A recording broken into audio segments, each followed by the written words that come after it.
Welcome to GK land. दोस्तों, हमारा आज का टॉपिक है कुछ प्रमुख संस्थाएं और उनके संस्थापक। ये संस्थाएं तब बनी थी जब कुछ हिंदू धार्मिक सामाजिक आंदोलन चल रहे थे। ठीक है, तो उन्हीं का ये परिणाम है और इसके फलस्वरूप आज हम 25 संस्थाओं के बारे में जानेंगे।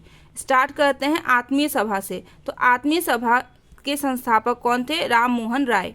स्थापना हुई थी 1815 ईस्वी। स्थल था कलकत्ता स्थान था और प्रमुख उद्देश्य था इसका हिंदू धर्म की बुराइयों पर आक्रमण व एकेश्वरवाद का प्रचार प्रसार। सेकंड है ब्रह्म समाज। इसके संस्थापक राम मोहन राय। ठीक है, और स्थापना हुई थी 1828 में। स्थान था कलकत्ता। इसका उद्देश्य था एकेश्वरवाद का प्रसार और पहले इसका नाम क्या था? ब्रह्म सभा था। फिर थर्ड है धर्म सभा। इसके संस्थापक राधाकांत देव थे। स्थापना 1829 ईस्वी। स्थान कलकत्ता में हुई थी।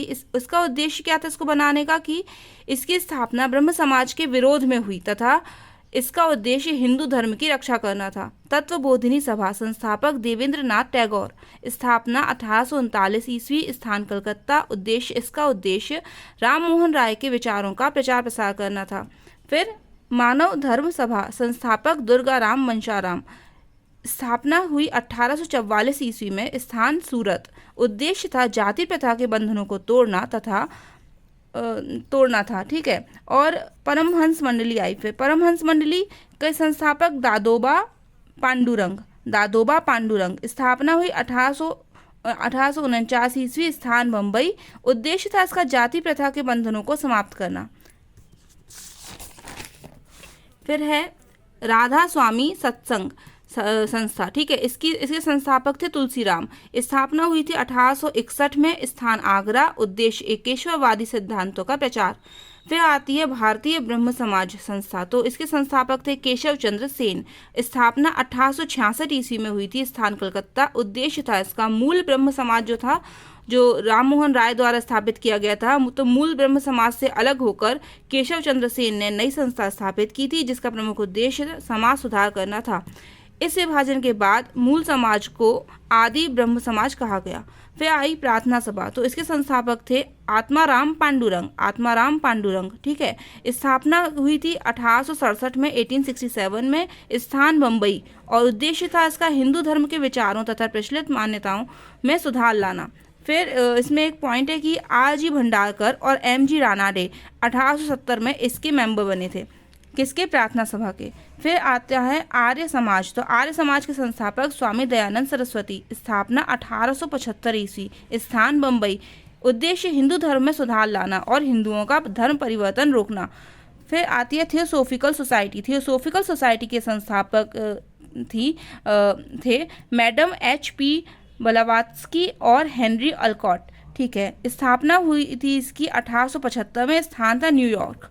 फिर इसका एम क्या था? इसका उद्देश्य था इसको बनाने का कि थियोसोफिकल सोसाइटी का प्रमुख उद्देश्य प्राचीन हिंदू धर्म एवं दर्शन का फिलॉसफी का प्रचार प्रसार करना तथा विश्व बंधुत्व की भावना को विकसित करना था, डेवलप करना था। फिर आता है साधारण ब्रह्म समाज। संस्थापक थे इसके शिवनाथ शास्त्री और आनंद मोहन बोस आदि और स्थापना हुई इसकी 1878 ईस्वी में और स्थान था कलकत्ता। इसका उद्देश्य क्या था? समाज की व्यवस्था तथा समाज सुधार करना। यह ब्रह्म समाज में द्वितीय विभाजन था और इसका कारण क्या था विभाजन का? तो समाज की व्यवस्था तथा समाज सुधार के प्रश्न पर केसी सेन के युवा अनुयायी जो थे वो एक वर्ग या समूह को लेकर के उन्होंने अपने इस ग्रुप को छोड़ दिया था, तो यही विभाजन का कारण बना था। फिर दक्कन शिक्षा समाज। संस्थापक इसके जी आगरकर दक्कन शिक्षा समाज के संस्थापक थे। 1884 में स्थापना हुई थी। स्थान था पूना। उद्देश्य क्या था? युवाओं को देश सेवा के लिए तैयार करने हेतु शिक्षा व्यवस्था का पुनर्गठन करना। फिर इंडियन नेशनल सोशल कॉन्फ्रेंस, ये क्या है? तो ये इसके संस्थापक कौन थे? M.G. रानाडे। कब हुई स्थापना? तो 1887 में। स्थान कहाँ था? बम्बई। और इसका उद्देश्य क्या था? कि भारतीय समाज में प्रचलित जो बुराइयां चल रही थी उनको दूर करके सोशल कॉन्फ्रेंस करना और महिला कल्याण करना। ठीक है, फिर आता है हमारा 15वां देव समाज। संस्थापक कौन थे? शिव नारायण अग्निहोत्री। स्थापना कब हुई? 1887। स्थान लाहौर। उद्देश्य क्या था? यह ब्रह्म समाज की तरह था लेकिन इसके विपरीत इसके अनुयायी जो थे वो गुरु को पूजते थे, उसमें नहीं पूजते थे, इसमें पूज रहे हैं। फिर रामकृष्ण मिशन संस्थापक थे इसके स्वामी विवेकानंद, और स्थापना हुई 1897 में। स्थान था बेलूर और उद्देश्य था मानवतावादी एवं सामाजिक कार्य करना।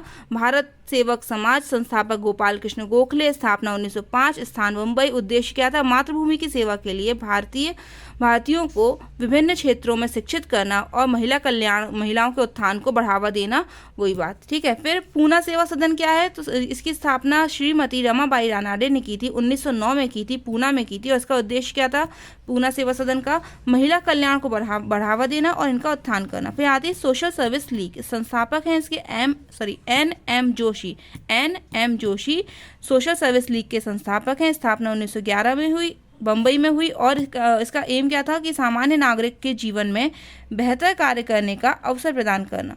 फिर है हमारी आती है सेवा समिति।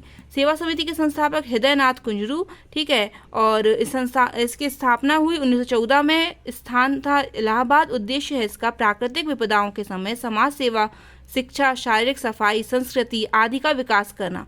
फिर आता है बाल सेवा समिति, संस्थापक श्रीराम वाजपेयी, स्थान मुंबई। स्थापना कब हुई? 1914 में। उद्देश्य था इसका भारत में बाल स्काउट एसोसिएशन आंदोलन का भारतीयकरण करना। फिर है विमेंस इंडियन, इसकी स्थापना 1923 में हुई। स्थान मद्रास। उद्देश्य था भारतीय महिलाओं के कल्याण हेतु इसको गठित किया गया था। फिर आता है रहनुमाई मजदाए शान, ठीक है। तो इसके संस्थापक थे दादा भाई नौरोजी। 1851 में इसकी स्थापना हुई थी, बम्बई में हुई थी। और भी संस्थापक है फरदूनजी और एच.एस. बंगाली भी थे संस्थापक, 3 थे, ठीक है। और एम इसका क्या है कि इसका उद्देश्य पारसी या जरथुस्ट्र जोरोस्ट्रियन धर्म सुधार तथा सभी पारसी धर्म सुधार है ना, तो सभी पारसी महिलाओं में आधुनिक चेतना का प्रसार करना। तो कुल मिला के महिलाओं में आधुनिक चेतना का प्रसार करना था, लेकिन कौन सी? ये वाले धर्म वाली। और फिर आती है निरंकारी संस्था के संस्थापक कौन? दयालदास, दरबार सिंह, रतनचंद, ठीक है। स्थापना कब हुई? 1840 में हुई। स्थान पंजाब था। उद्देश्य था सिख धर्म का शुद्धिकरण करना। और लास्ट वन है हमारी 25वीं नामधारी संस्था, इसके संस्थापक थे राम सिंह। स्थापना 1857 में हुई। स्थान पंजाब। उद्देश्य था इसका नामधारी संस्था की स्थापना सिख धर्म में सुधार हेतु गठित की गई थी। Okay, thank you friends, bye.